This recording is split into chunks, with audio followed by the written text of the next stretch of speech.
感恩魔法100日挑戰第52日。今日我嘅目標係要快啲返學。今日我個目標係要安安樂樂。今日我梗係可以安安樂樂。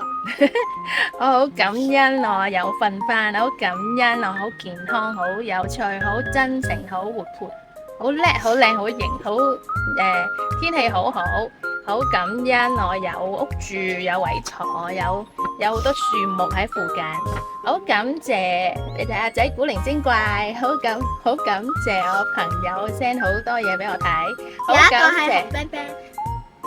好感謝我嘅爸爸媽媽都健康，好感謝我嘅兄弟姊妹有聯絡，我可以食啊，有教訓，有皮裙，有牙刷，有媽咪奶。好感謝我嘅朋友約我去卡拉 OK，感恩魔法令到我哋越嚟越好玩。如果中意就一先嚟同人一拜，拜拜。